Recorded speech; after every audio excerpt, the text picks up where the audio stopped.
All right, folks. Now, today I wanted to talk about the State of the Union. Of course, this is the yearly address that's given by the president, and to give us an update about where we are. What is the state of the Union of the United States of America? Yesterday, President Joe Biden gave his ideas, his vision for where America is. Of course, talking about everything from Ukraine, the Russian-Ukraine war, talking about inflation and the economy, looking at how we can build back America better. And of course, talking about the historic Supreme Court nomination, Judge Ketanji Brown Jackson. But he also threw in a couple of other things that we're going to be discussing. He talked about voting rights. Just for a smidget, he talked about voting rights. Okay. He also discussed, or at least mentioned, funding the police. Wow. So we're going to get into all of that. But the big story, of course, is coming out of the United Nations, where the United Nations has moved forward on making sure that they are voicing their discontent with the country of Russia, looking at how this whole situation continues to play out. If you have not been keeping up to date, folks, Russia is slowly moving in on the capital of Ukraine, Kyiv. And there was a lot of talk about this 40-mile convoy that the Russian troops were walking. Well, that has been shortened down to about 15 to 20 miles outside of the capital themselves. But the Russian army is not stopping, even though there have been a number of innocent civilians that have lost their lives as a result of the attack on the country. Closer to the capital and some of the big cities of the capital, Russia is still moving forward. And that high detect alert that President Putin had put his team on, that hasn't gone down, folks.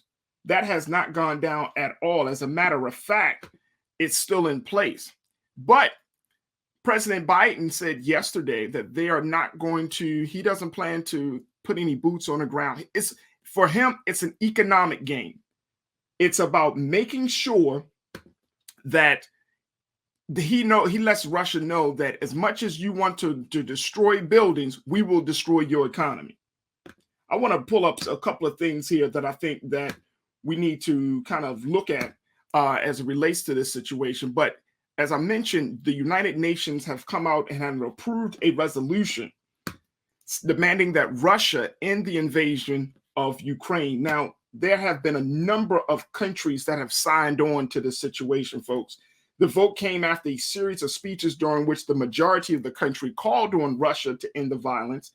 According to the Ukrainian ambassador to the UN, he urged countries to vote in favor of the resolution in an emotional address that ended with applause from the chamber.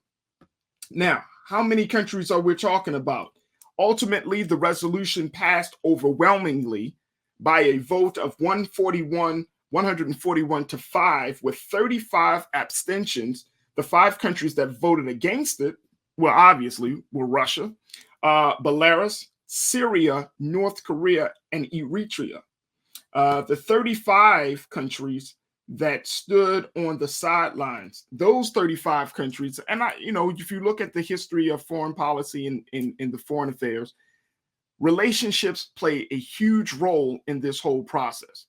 Relationship that Russia has with other countries. We've been talking about it with Dr. Gerald Horn.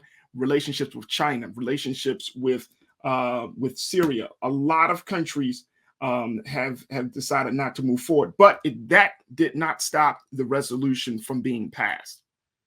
And so the UN is putting its foot down and saying enough is enough. Now, the big question is, will Russia listen? Will Russia listen? I want to bring in Culture Crew member Rasheed Staten, who is going to just to give us his insight about this. And I'm going to break it down some more, what other things that the president talked about in his State of the Union address. But let's bring Rasheed in. Rasheed, thank you so much, dear brother. How are you today?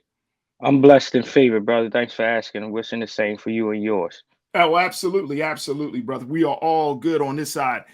Rasheed, Talk this to me, State of the Farajii. Union. First and foremost, the State of the Union it went through a couple iterations.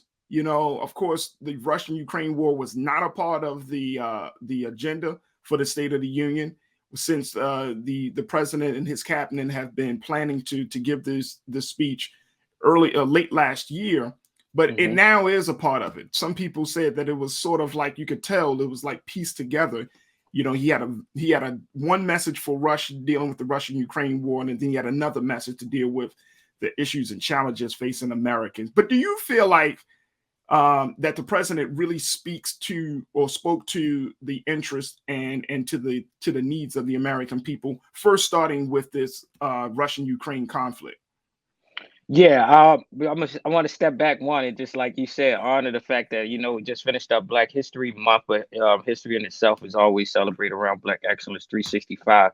And just to attach to that to what we just saw yesterday is the idea of, the State of the Unions themselves weren't initially historically started with an idea of speaking to the American people that we want to honor, our great sister there.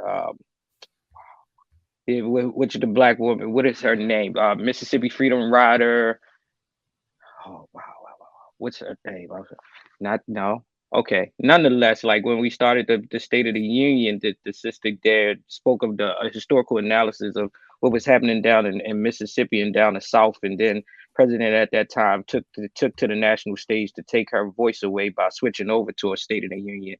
And I think the same thing happened again yesterday with the emergence and the timeliness of the Russian-Ukrainian conflict in itself, that President Biden had to adjust. Right, that was not initially the onset of what the State of the Union was, but he had to address the people in itself. I don't think, from my personal stance, and I'm only going to speak of my proximity, I think that he didn't really speak to us as constituents and citizens of this world, of the United States, but he provided clarity of what our actual angle possibly would be, and that is to not put soldiers on the ground, but to try to impose some economic sanctions that will stifle the economic progression of Russia themselves as being a powerhouse in the global economics and foreign policy.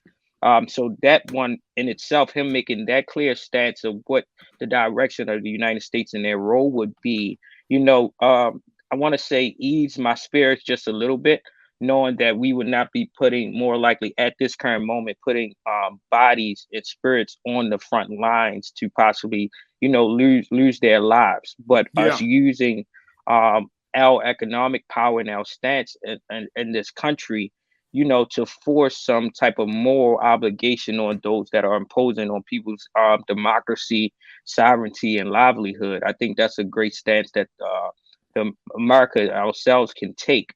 Right. And I think it provides a space of us as Americans to become more economically astute in how we use our tax dollars and what our tax dollars are actually being used in a global exchange around policy, democracy, sovereignty, and things of that sort. So I think I like the idea that President Biden actually provided more clarity in that, and that we don't have to look forward immediately of an actual war and war infringements and us actually bombings or using our military to impose some type of military sanctions on them, but we'll be using our money and using our money to uphold some type of moral standards as a global power. Absolutely.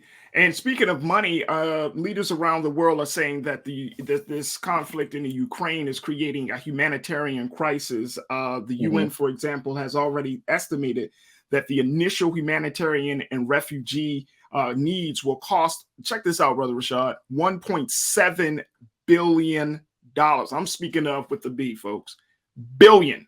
The UN Secretary General Antonio Gutierrez said that humanitarian agencies need 1.1 billion to fund emergency relief within Ukraine for the next 3 months. He also requested another 551 million to help pay for services for Ukrainians fleeing the country, especially in Poland, Hungary, Romania, and Moldova.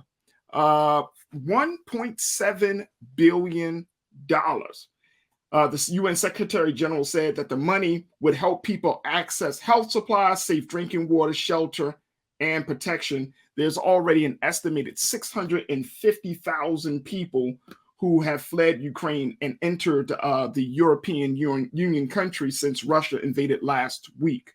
That is a lot of money, and if things continue to happen, which I foresee is happening, it doesn't look like President Putin has retreated, even though this resolution has come out from the United Nations. Nothing really has changed on his mind. I think he's dead set on moving into the capital and destroying whatever he needs to destroy to get his point across, that he's going to take over this part of the world.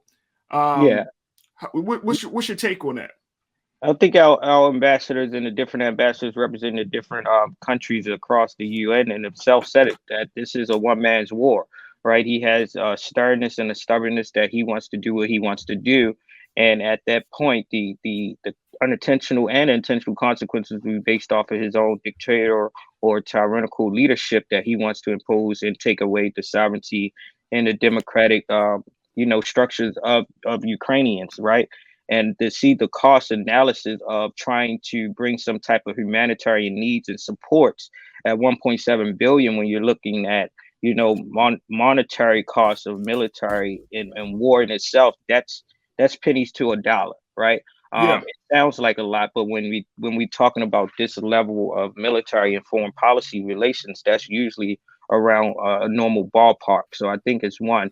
I'm curious to see how this money is actually going to be beneficial to all persons across this, this humanitarian and this color line, right? That we see that everyone has been displaced, everyone already has been directly impacted, to the American economy within the last 2 weeks, to now the Ukrainian people themselves, but also, is this money going to actually help with the humanitarian needs of Africans that are in Ukraine? Right, we're starting to see an emergence of videos and things of that sort that's saying that a lot of us Africans that are in these European Union countries, but also specifically are in Ukraine, are not getting the same supports, the same needs, and that we are seeing racism again rear its ugly head.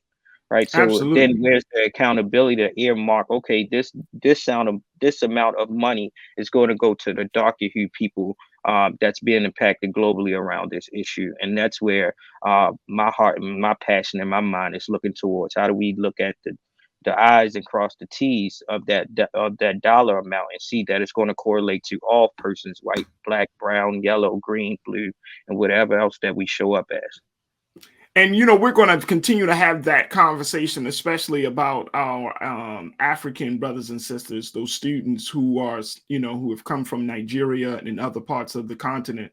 We'll have those conversations today, tomorrow. I want to personally make sure that people understand the context of why it's important for us to not just talk about what's happening in the Ukraine affecting Europeans, but then, like you said, the African student population, Indians who are coming from, who have gone to school in Ukraine as well. I mean, I was reading yesterday, Rasheed, that Nigeria, the leadership, the political leadership in Nigeria was saying that there were about 16,000 of their students that are in Ukraine for study, from everything. And they're studying everything from medicine to engineering to science.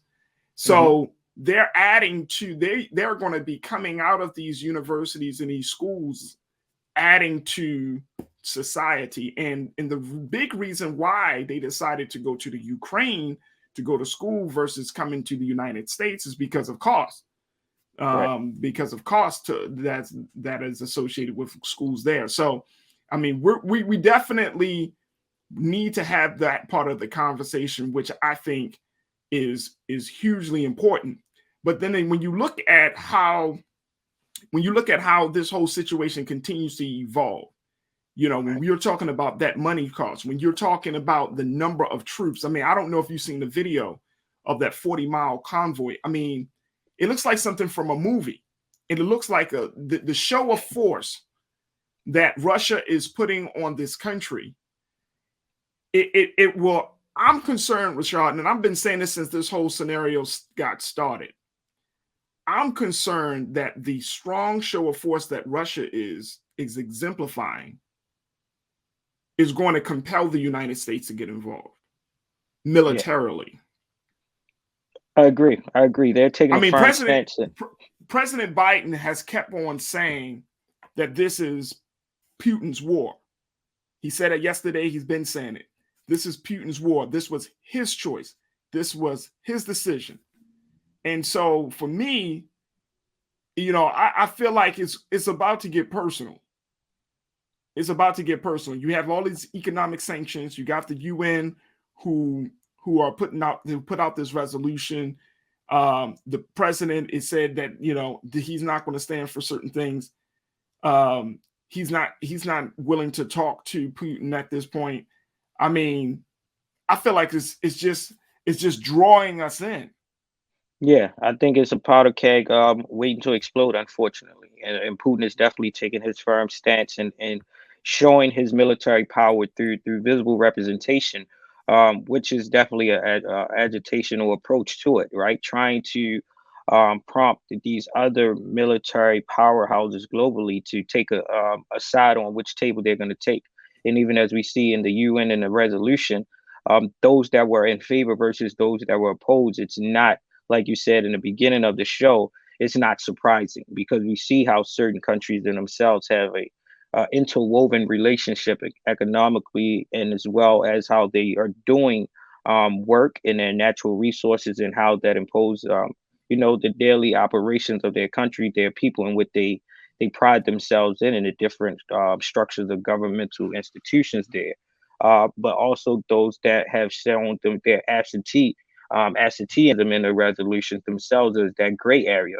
Where would they stand? We know where America is standing, and we know what the president has currently said that we will be continuously putting economic sanctions on. But when someone is showing their military power in their force with this long convoy of just military and moving closer and closer to the capital of Ukraine, it's going to cause someone to show their left hand as well in this poker game, right? And I hope that it's not just solely the United States ourselves that has to come in as a savior or a strong ally, because we know the allies or the potential allies that Russia can tap into. And if we have all 3 to 5 of these military powerhouses in themselves, then we possibly could see a World War III happening quicker than we know, regardless of the stats that the president has taken last night.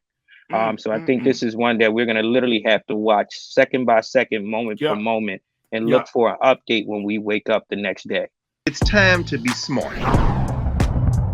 Roland Martin's doing this every day. Oh, no punches! Thank you, Roland Martin, for always giving voice to the issues. Look for Roland Martin in the whirlwind, to quote Marcus Garvey again. The video looks phenomenal, so I'm really excited to see it on my big screen. Support this man, Black Media. He makes sure that our stories are told. See, this difference between Black Star Network and Black-owned media and something like CNN. I got to defer to the brilliance of Dr. Carr and to the brilliance of the Black Star Network. I am Roland with Roland all the way. Honored to be on a show that you own. A black man owns the show. Folks, Black Star Network is here. I'm real revolutionary right now.